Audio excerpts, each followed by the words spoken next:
அனைவருக்கும் வணக்கம். பிறப்புக்கும் எல்லா உயிர்க்கும் என்ற குரல் மொழியோடு இந்நாவலை பேசுவதே பொருத்தமாக இருக்கும்.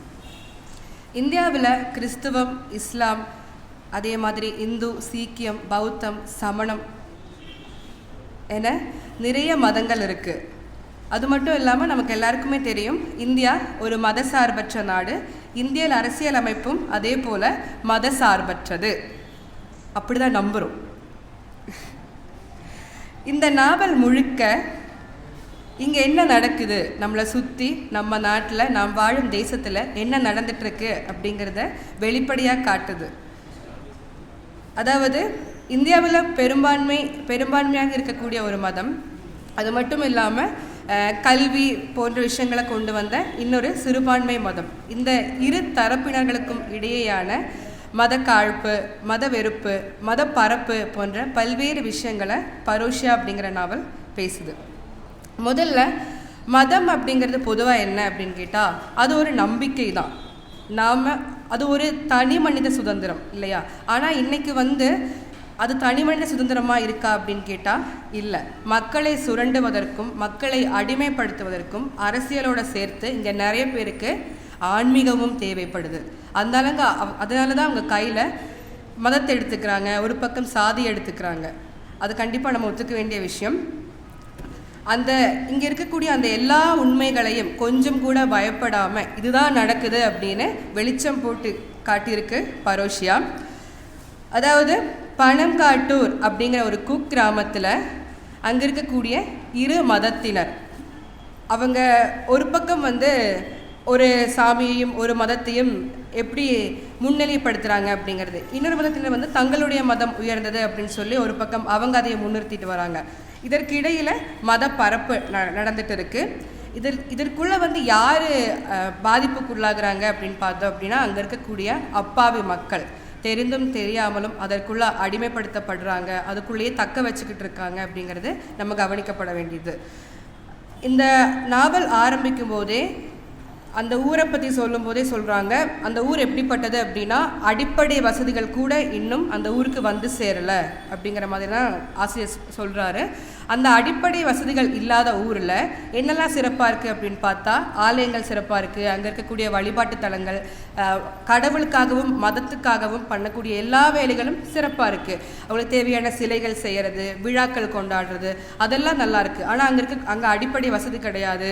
கல்வி சரியாக இருக்கா? அங்கே இருக்கக்கூடிய மக்கள் கல்வி கற்கிறதுக்காக அந்த ஊர்லேருந்து வெளியே போக வேண்டிய அவசியம் இருக்குது அப்படிங்கிறதே அவர் எழுப்பக்கூடிய முதல் கேள்வியாக நான் பார்க்குறேன்.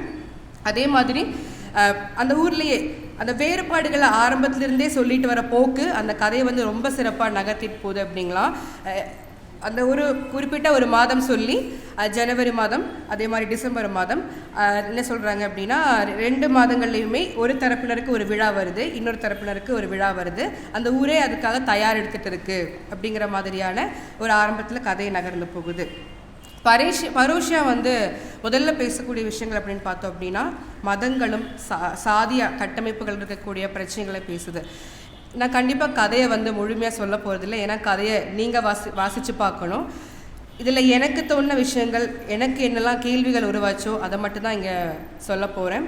இதில் இந்த கதையை சொல்லும்போது ஆரம்ப காலகட்டத்தில் 4 மதங்கள் இருந்துச்சு, அதாவது 4 பிரிவுகள் இருந்துச்சு அப்படின்னு சொல்கிறாங்க. இந்த மக்கள் எதனால் ஒவ்வொரு மதத்தை கொண்டாடுறாங்க, ஏன் ஒவ்வொரு மதத்தில் தங்களை அடிமைப்படுத்திக்கிறாங்க, தெரிஞ்சோ தெரியாமலோ அப்படிங்கிற கேள்வி ஆரம்பத்திலிருந்து கேட்டுகிட்டே வராங்க. ஏன்னா கல்வியின் பேர்லையும் அதே மாதிரி பொருளாதாரம், உணவு போன்ற தேவையான விஷயங்களுக்காக தான் ஒரு மதத்திலிருந்து இன்னொரு மதத்துக்கு மாறுறாங்க அப்படிங்கிற ஒரு விஷயம் இருக்குது. அது மட்டும் இல்லாமல் தன்னுடைய மதத்தில் தங்களை எப்படி பார்க்குறாங்க, தங்களுடைய குல தொழில்களையே செய்ய வைக்கிறது, அதே மாதிரியான அவங்க ஆரம்பத்திலிருந்து எந்த இடத்துல இருந்தாங்களோ அதே இடத்துலையே இருக்கணும் அப்படிங்கிற அந்த பார்வை அவங்களுக்கு பிடிக்கல. அப்போ அவங்க என்ன பண்ணுறாங்க, அவங்களோட தொழிலை முதல்ல நிறுத்தணும், நாங்கள் எங்கள் குலத்தொழிலை பண்ண மாட்டோம் அப்படின்னு ஆரம்பிக்கிறது. அதே மாதிரி எங்களை ஒரே மாதிரி நடத்துங்க, சாதிய பாகுபாடு காட்டாதீங்க அப்படின்னு சொல்லி கேட்காத ஒரு கட்டத்தில் தான் அவங்க வேறு மதத்துக்கு போகிறதாக ஒரு விஷயம் இதில் குறிப்பிடப்பட்டிருக்கு. சரி, அவங்க ஒரு மதத்திலிருந்து இன்னொரு மதத்துக்கு போயிட்டாங்க, அங்கே எப்படி நடத்தப்படுறாங்க அப்படின்னு பார்த்தாலுமே, என்னதான் நம்ம வேறு மதத்துக்கு போனாலுமே அங்கேயும் அந்த பிரிவும் அந்த ஒடுக்குமுறைகளும் இருந்துகிட்டே இருக்குது அப்படிங்கிற குற்றச்சாட்டு இருக்குது. அவங்க கேட்குற கேள்வி, முதல்லையாவது 4 பிரிவு இருந்துச்சு. ஆனால் இன்றைக்கி நீங்கள் மதம் நம்பிக்கைன்னு சொல்லி அந்த 4 40 அந்த 40 400 முதல்ல இருந்ததை விட அதே நிலைமையில் வச்சுருக்கீங்களே அப்படிங்கிற கேள்வி நம்மளை யோசிக்க வைக்குது. ஆமாம், இல்லை இவ்வளோ நவீனப்பட்டிருக்கோம், இவ்வளோ வளர்ந்துட்டு வரோம், ஆனால் நம்ம எந்த இடத்துல இருக்கோம், மனிதர்கள் எந்த இடத்துலையே இருக்காங்க, அந்த அடிமட்டத்திலே இருக்கப்படுறாங்களே அப்படிங்கிற கேள்வி எழுந்துகிட்டே இருக்குது. அதே மாதிரி இந்த மத பரப்பு, அதே மாதிரி இந்த மத வெறுப்புகள், மத காழ்ப்புக்களை எங்கே காட்டுறாங்க அப்படின்னு பார்க்கும்போது எல்லா இடத்துலையுமே காட்டுறாங்க. ஏதாவது ஒரு பிரச்சனை நம்ம இனம் சார்ந்த மக்களுக்கோ நம் சாதி சார்ந்த மக்களுக்கோ வரும்போது ஓடி போய் அக்கறையின் பேரில் யாரும் நிற்கிறதில்ல. அந்த இடத்துல அவளோட மதத்தை கொண்டு போய் உள்ளே புகுத்திடலாம், இதுதான் சரியான நேரம். அவள் அந்த பிரச்சனைகளை யோசித்து அதை தீர்க்கறதுக்கு முன்னாடியே அவளை என்ன பண்ணிடலாம், நம்மளுடைய மதத்துக்குள்ளே அடிமைப்படுத்திடலாம் அப்படின்னு சொல்லி ஒரு கூட்டம் இங்கே அலைஞ்சிட்டே இருக்குது. அந்த கூட்டம் அந்த சரியான வேலையை பண்ணிட்டாங்க அப்படின்னா அவங்கள அவங்களுடைய மத தலைவராக்குறது, மதத்துக்கான உறுப்பினராக ஆக்குறது அப்படிங்கிற ரொம்ப சிறப்பான வேலையை ரொம்ப நேர்த்தியாக பண்ணிகிட்ருக்காங்க. அதே மாதிரி சில பள்ளிகளில் கூட மத பரப்புகள் நடக்குது அப்படிங்கிறத வாசிக்கும்போது நான் படித்த பள்ளிகளில் எனக்கு நினைவு வந்துச்சு. ஆமாம், இல்லை தெரிஞ்சோ தெரியாமலோ நம்ம இதை பண்ணியிருக்கோம்ல, நம்மளை இதை பண்ண வச்சாங்கல்ல அப்படின்னு நம்மளே யோசிக்கிறோம். எதனால் பண்ண வச்சாங்க? நமக்கு கடவுள் நம்பிக்கை இருக்குது இல்லை, மதம் ஏற்றுக்கிறோமா இல்லையாங்கிறது வேறு விஷயம். தெரிஞ்சோ தெரியாமலோ நம்மளை பண்ண வச்சுட்டாங்க இல்லையா அப்படிங்கிற ஒரு கேள்வி நமக்குள்ளே தோன்றிகிட்டே இருக்குது. பள்ளிகளில் ஆசிரியர்களோ தலைமை ஆசிரியர்கள் மத குருக்கள் இருக்க இடத்துல மாணவர்களை மதம் மாற்றம் செய்யக்கூடிய இடங்கள் பார்க்க முடியுது. அந்த மாதிரியான இடங்கள் பார்க்கும்போது நம்ம இன்னுமே வளர்ச்சி அடையலை. என்னதான் கல்வி பொருளாதாரம் அப்படின்னு மேம்பட்டுட்டே வந்தாலும் இந்த மாதிரியான நிலைகள் நம்மளை இன்னுமே கீழேயே வச்சிருக்கு அப்படிங்கிற ஒரு பார்வை இருக்குது. அதே மாதிரி இந்த மதங்கள் ஏன் இந்த அளவுக்கு ஆதிக்கம் செலுத்துது அப்படின்னா, இந்த மதங்கள் கையில் எடுக்கக்கூடிய விஷயம் சாதியாக இருக்குது. இன்ன வரைக்குமே நம்ம எவ்வளோதான் முன்னேற்றம் அடைஞ்சிருக்கும்னு சொன்னாலுமே சாதிய பாகுபாடுகள் பல இடத்துல இருந்துகிட்டே இருக்குது. ஒரு மதத்திலிருந்து இன்னொரு மதத்துக்கு அதனால தான் மாறுறாங்க அப்படின்னு நான் முன்னாடியே சொல்லியிருந்தேன். இந்த புதினத்தில் ஒரு இடத்துல கேட்பாங்க, அதாவது ஒரு மதத்திலேருந்து இன்னொரு மதத்துக்கு மாறினவங்க கோவிலுக்குள்ளே நுழையிற இடத்துல எல்லாரும் போகக்கூட வழியில் அவங்கள அனுமதிக்கிறது இல்லை, பின்வாசல் வழியாக வர்றது, அவங்களுக்குன்னு ஒரு இடத்துல உட்கார வைக்கிறது அப்படிங்கிற மாதிரியான ஒரு நிலை இருந்துச்சு. அப்போது அது வரைக்குமே அதை உணராதவங்க என்ன பண்ணுறாங்க, கேட்குறாங்க, நாங்கள் அங்கே இருந்த போதே எங்களை கீழே தான் வச்சுருந்தாங்க, அதனால தான் நாங்கள் இந்த மதத்துக்கு வந்தோம், திரும்ப நீங்களும் எங்களை அதையே பண்ணுறீங்களே அப்படிங்கிற அந்த ஒரு கேள்வி. அது அதை வாசிக்க அவங்க அனுபவித்த வழியிலிருந்து நமக்கு அதை வாசிக்கும்போது நமக்கு முழுமையாக அதை உணர்ந்து கொள்ள முடியுது. அதே மாதிரி இந்த மதம் என்பதும் ஆன்மீகம் என்பதும் இது எல்லாமே புனிதத்திலிருந்து தான் தோன்றுச்சு. இது புனிதம், இது உயர்வானது, இது மேன்மையானது அப்படிங்கிற அந்த விஷயத்திலிருந்து ஆரம்பித்து இந்த மத பரப்புனர்களும் அதே மாதிரி மத குருக்களும் அந்த மதத்தை பரப்புறதுக்காக பண்ணுற விஷயங்கள் அது எப்படி இருக்குது அப்படின்னா, அந்த புனிதம் அப்படிங்கிற விஷயமே இல்லாமல் ஆயிடுச்சு. இழிவான செயல்களை செய்கிறது, தங்களுடைய மதம் பெருசு, தங்களுடைய மதத்தை முன்னிறுத்தணும் அப்படிங்கிறதுக்காக அவங்க பண்ணக்கூடிய விஷயம் அந்த கடவுள் அப்படிங்கிறவரையே இல்லாமாக்குது, அந்த புனிதத்தையே காணாமல் பண்ணுது அப்படிங்கிறதையும் நமக்கு இதில் பார்க்க முடியுது. அதே மாதிரி மதத்தின் பேரில் சாதியின் பேரில் ஒரு காதல் கூட நம்ம எப்பவும் கேட்குற மாதிரி தானே, காதலுக்கு பெரும் எதிரி யார் அப்படின்னு கேட்டோம்னா சாதிய மதமாகத்தான் இருக்கும். ஆனால் இதில் ஒரு காதல், ரொம்ப அழகான காதல், பேர் செம்புலி அப்படிங்கிற ஒரு ஆணுக்கும் இருதய ராணி அப்படிங்கிற ஒரு பெண்ணுக்கும் இடையான ஒரு காதல். அந்த காதலை ஆரம்பத்திலிருந்தே வாசித்து வரும்போது ரொம்ப அழகாக இருக்குது. நம்ம இந்த காலத்தில் பார்க்குற மாதிரியான காதல்லாம் இல்லை. அந்த பொண்ணு அழகாக இல்லை, நிறம் குறைவாக இருக்கா அப்படின்னு சொல்லி அந்த ஊரில் இருக்க எல்லாருமே அவளை குறை சொல்கிற மாதிரியாக இருக்குது. ஆனால் அந்த பொண்ணு அவர் ஒரு ஆணுக்கு ரொம்ப பெரிய அழகியாக தெரிகிறா, அவளை காதலிக்கிறது அந்த மாதிரியான வேலைகள் இருக்காங்க. அவங்க 2 பேரும் எப்படி கல்யாணம் பண்ணிப்பாங்க அப்படின்னு ஆனால் ஊருக்குள்ளே எல்லாருக்குமே தெரியுது, அரசியல் புரசில் இவங்க காதலிக்கிறாங்க அப்படிங்கிறது பெற்றோருக்கும் ஊருக்குள்ளே எல்லாருக்குமே தெரியுது. ஆனால் யாரும் காட்டிக்கிறது கிடையாது. அப்போ ஒரு கட்டத்தில் இந்த காதலை கல்யாணத்தை நோக்கி நகர்த்தணும் இல்லையா. இந்த இடம் எனக்கு ஏன் பிடிச்சதுன்னா, இந்த காதல் செய்தியை இல்லை இந்த காதலை போய் வீட்டில் சொல்லி அவங்க ஒருவேளை மறுத்திருந்தா அது நமக்கு அவ்வளோ வலிமையாக தெரிஞ்சிருக்காது. ஏன்னா பெற்றோர்கள் பொதுவாக காதலை எதிர்ப்பாங்க இல்லையா, அதனால். ஆனால் காதலர்களே அந்த காதலை பிரிச்சுட்டாங்களே அப்படிங்கிற கஷ்டம் இந்த காதலுக்கு தான் இருந்துச்சுன்னு நினைக்கிறேன். அவங்க 2 பேரும் ஒரு கட்டத்தில் எங்கள் வீட்டில் மாப்பிள்ளை பார்க்குறாங்க, நீ பொண்ணு கேளு அப்படின்னு ஒரு இடம் வருது. அங்கே 2 பேரும் பேசிக்கிறாங்க, நீ என் மதத்துக்கு மாறு, நான் ஓ மதத்துக்கு மாறு அப்படின்னு சொல்லி 2 பேத்துக்குள்ள அங்கே ஒரு தர்க்கம் வருது. அதாவது இதை வந்து வீட்டில் சொல்லியிருக்கலாம், பெற்றோர் சொல்லியிருக்கலாம், ஆனால் அவங்களுக்குள்ளேயே அதுதான் முதல் விஷயமா இருக்குது. ஏன்னா காதலின் ஆரம்பத்தில் வந்து ஒரு பிரச்சனையாகவே தெரியல. அப்போ இல்லை, அந்த ஆண் சொல்கிறேன், இல்லை நான் என் மதத்தில் இருந்துக்கிறேன், நீ ஓ மதத்தில் இருந்துக்க அப்படின்னு சொல்கிறாங்க. அவங்க 2 பேரும் பேசி பேசி கடைசியில் காதலையே கொண்டுட்டாங்க. அந்த கட்டத்துக்கு வந்து அந்த காதல் இல்லாமல் ஆயிடுச்சு, வேணாம் அப்படிங்கிற கட்டத்தில். இந்த வார்த்தையை நான் சொல்லலாமான்னு சொல்லி அங்கே உட்கார்ற வரைக்குமே யோசிச்சுட்டு இருந்தேன்.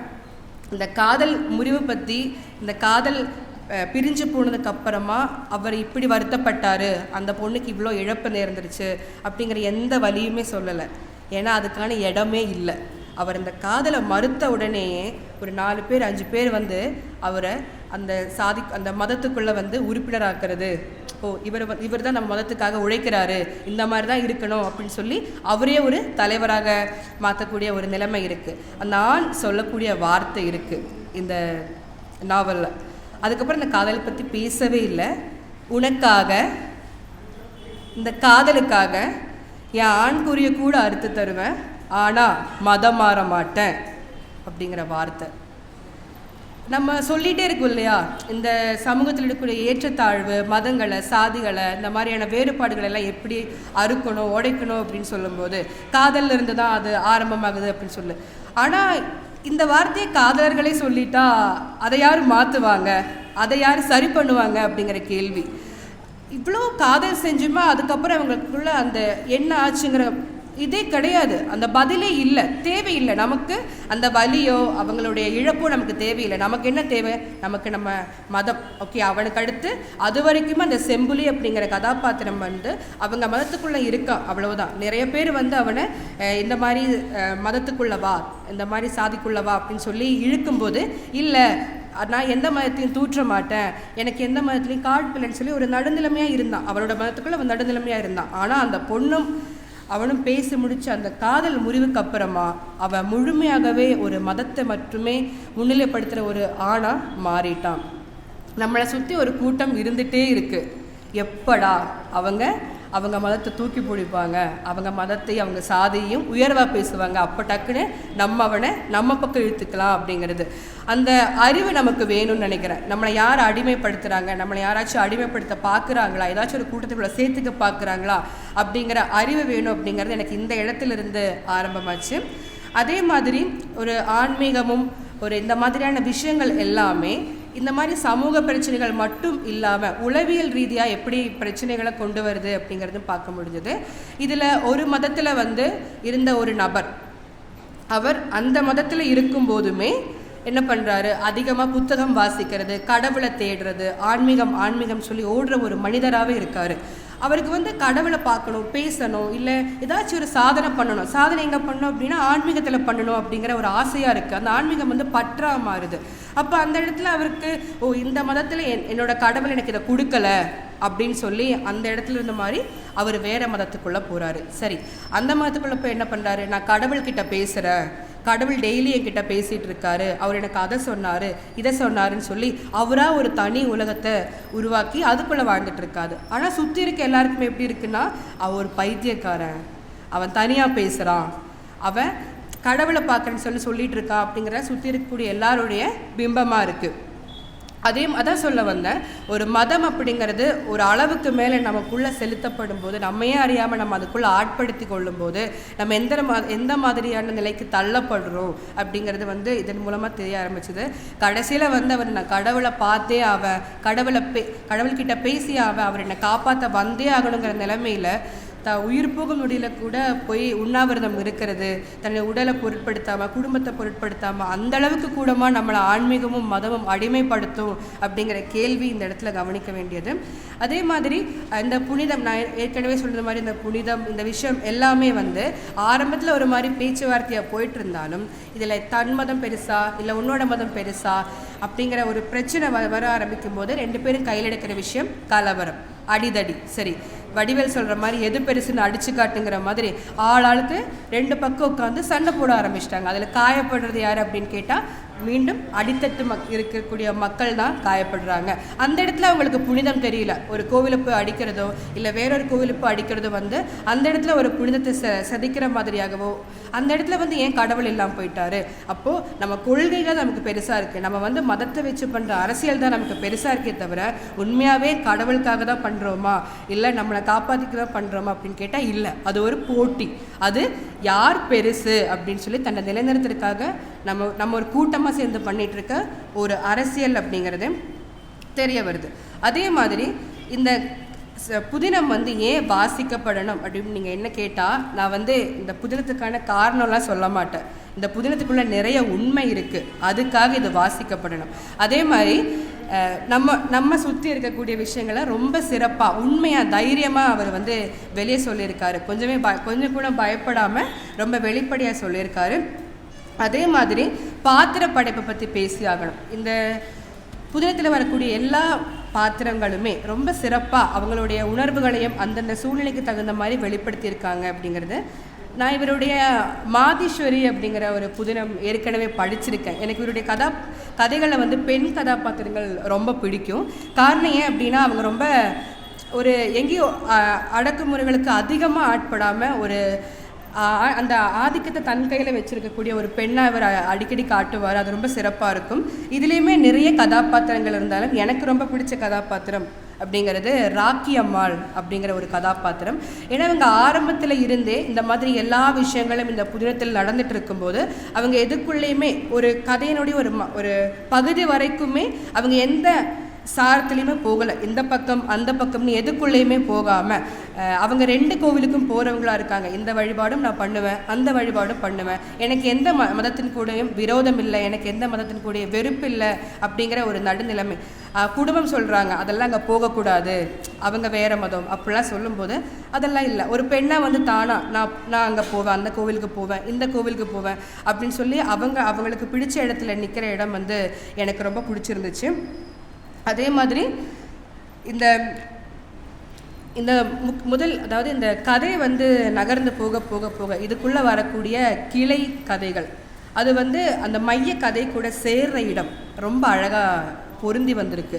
ஏன்னா அந்த கிளை கதை ஒவ்வொன்றும் நகர அது அந்த மையக்கதையோட முக்கியமான இடத்துல அந்த மையக்கதையை ஆட்டி பார்க்கக்கூடிய ஒரு விஷயமா இருக்குது. அது கடைசி நாவலுடைய கடைசி பக்கத்தை வாசிக்கிறவங்களுக்கு புரியும், நான் கண்டிப்பாக சொல்ல மாட்டேன். அதே மாதிரி கதையினுடைய அத்தியாயங்களுக்கான தலைப்பு ரொம்ப சிறப்பாக இருந்துச்சு. எடுத்துக்காட்டு சொல்லணும்னா, பலியாடுகளின் கவனத்திற்கு நாணேற அம்புகள் இலக்குகளை அடைவதில்லை, கருப்பு வெள்ளை சிவப்பு பருமை கோட்டு ஓவியங்கள், மேய்ப்பவர்கள் ஜாக்கிரதை, டோனா டோனா மடோனா, வேரி வேரி சவேரி. இந்த மாதிரியான இதெல்லாமே நீங்கள் வாசித்து பார்த்தா தான் என்ன மாதிரி முழுமையாக உணர முடியும் அப்படின்னு நினைக்கிறேன். அதான் நான் ஏற்கனவே சொன்ன மாதிரி இந்த கதைகள் மொத்தமும் நம்மை சுற்றி இருக்கக்கூடிய வாழ்வியலை, நம்ம சுற்றி இருக்கக்கூடிய விஷயங்களை சொல்லிகிட்டே வருது. அது கடைசியாக சொல்லணும்னா இந்த புதினம் எதற்காக வாசிக்கப்படணும் அப்படின்னா, நம்ம எல்லாருமே ஒரு மதத்துக்குள்ளே இருக்கோம், நம்ம ஒரு நம்பிக்கைக்குள்ளே இருக்கோம், அப்படி தான் நம்மளை வழி வழியாக கொண்டு வராங்க. இப்படி இருக்கும்போது நான் எந்த அளவுக்கு அதுக்குள்ளே இருக்க, தன்னிலை அறிய, என்னை அடிமைப்படுத்தி வச்சுருக்காங்களா, இல்லை நான் என்னுடைய போக்கில் தான் நான் போயிட்டுருக்கேனா, இல்லை எங்காவது என்ன நான் சரிகிற இடத்துல நான் எங்காவது வீழற இடத்துல என்னை பிடிச்சி அவங்க கூட்டத்துக்குள்ளே நிறுத்திடுவாங்களா அப்படிங்கிற யோசிக்க வைக்கிறதுக்காகவே இந்த புதினம் வாசிக்கப்படணும். அதே மாதிரி நான் ஏற்கனவே சொன்னேன் இல்லையா, பிறப்பொக்கும் எல்லா உயிருக்கும் அப்படின்னு ஆரம்பத்தில். இந்த புதினத்தில் ஒரு முக்கியமான ஒரு இடம் இருக்குது.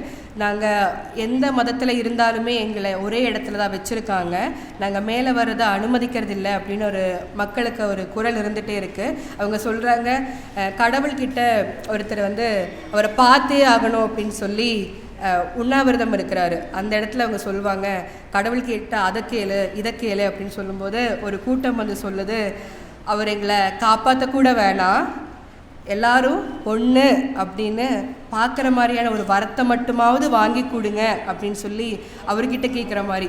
எப்படியும் அது கிடைக்குது இல்லைங்கிறது வேறு விஷயம். அது நம்மளோட சுதந்திரம். நாம இருக்கிறது, நம்ம இடத்த தீர்மானிக்கிறதும், நம்ம உரிமையை தக்க வச்சுக்கிறதும் நம்மளோட சுதந்திரமாக இருந்தாலுமே இன்னும் அதை மற்றவங்க கிட்ட கை கட்டி நின்று கேட்குறதும் யாசகமாக கேட்கக்கூடிய நிலைமையில தான் நம்ம இருக்கோம் அப்படிங்கிறது ரொம்ப கஷ்டமாக இருந்துச்சு. அதே மாதிரி எங்களுக்கு எல்லாரும் போல ஒரே இடத்துல புதைக்கணும், எங்கள் குலத்தொழிலை செய்யக்கூடாது அப்படிங்கிற எல்லா கேள்விகளும் கேட்கக்கூடிய ஒரு இடமாக இருக்குது. இந்த வரியோடு தான் நான் முடிக்கணும்னு நினச்சேன். ஏன்னா இது பிறப்பொக்கும் நமக்கு தெரிஞ்ச விஷயம். இறப்பும் ஒக்கும் அப்படிங்கிற நிலை வரும்போது மட்டும்தான் இது எல்லாமே மாறும். நாம் எல்லாரும் சமம் அப்படிங்கிறதும் எல்லாருக்கும் எல்லாம் அப்படிங்கிற இடமும் வரும்போது மட்டும்தான் இது சரியாகும். அதே மாதிரி இந்த புதினத்தை கண்டிப்பாக வாங்கி வாசிக்கணும். அதனாலேயே நான் அதிகமாக கதை சொல்லலைன்னு நினைக்கிறேன். வாய்ப்புக்கு நன்றி.